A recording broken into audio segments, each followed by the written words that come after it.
Hello and welcome back to the Second Chance to Live channel here on YouTube. I'm happy to see that you decided to stop by to watch this video presentation. Thank you. In today's video presentation, I would like to share some information with you through an article that I wrote by the title Backstory of Second Chance to Live. I do not think or believe that I've shared this information with you in detail before, so I wanted to create a two-part article series and then create a two-part video presentation series of the backstory of Second Chance to Live. As you listen to this article being read and questions come to mind, or you'd like to leave a comment, please do so through my contact information page on Second Chance to Live at secondchancetolive.org or through the comment section here on YouTube. I would love to hear from you. To read the article, I'll put my glasses back on and bring up the article. I want to thank you for your time. You're an important part of my process, my friend. Here's the article. Backstory of Second Chance to Live, Part 1. Hello and welcome back to Second Chance to Live, my friend. I'm happy to see that you decided to stop by to visit with me. Thank you. I do not believe that I have ever shared the backstory and development of Second Chance to Live since I created Second Chance to Live on February 6, 2007. I feel led to share the information with you to encourage you to commit to your dreams and your destiny, whatever that entails for you. For many years, I felt like someone all dressed up with nowhere to go. Although I diligently applied myself to my studies and seeking to apply what I had learned to my vocational and employment endeavors. As I shared in my series, my journey thus far, I had a long history of getting and losing jobs despite my best efforts. While a counselor with the Department of Vocational Rehabilitation, I was made a client. That outcome did not result in suitable job placement. After being fired from several more jobs, I was recruited to North Carolina to begin a job from which I was fired 4 months later. Following that firing and an unsuccessful job search, I reapplied with the Department of Vocational Rehabilitation here in North Carolina. After completing the evaluation and testing process, I was deemed to be unemployable by the Department of Vocational Rehabilitation.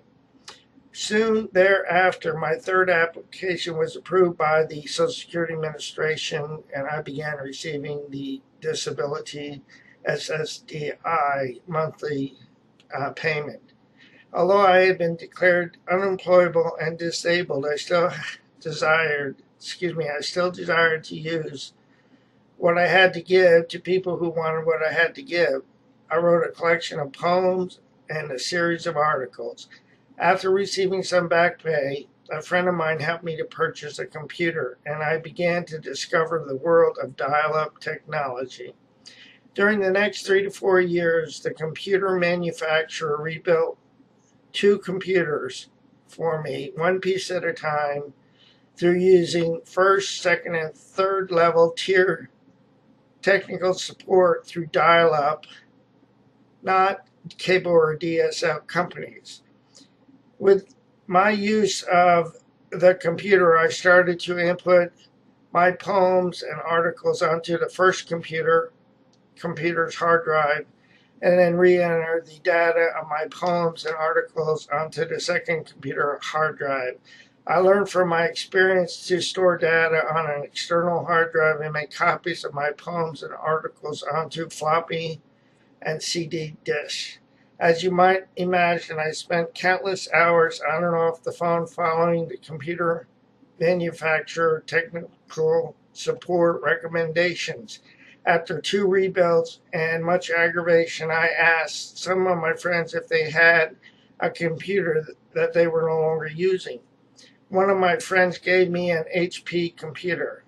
Over the next 3 years, I continued writing and developing as a writer. Through my process, I wrote an autobiography and then a book, Table Topics for the Soul, Journey to the Heart. I attempted to get my book published with several publishers after registering my book with the Library of Congress. However, no one was interested.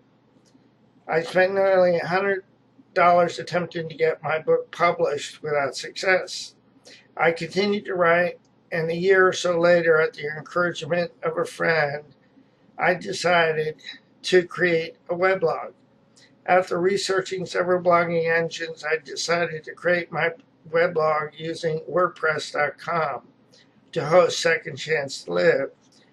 This is the end of the first part of the article and video presentation. I want to encourage you to watch part 2 of this video presentation, which I will make tomorrow. I'll say so long for now, but before I do, let me encourage you with this. Please do not give up on your process, a loving God, or yourself, because more will be revealed in time. The pieces of the puzzle will come together for us in the correct order and at the right time. I'll say so long for now. Have a great day, and God bless both you and your family. Thank you.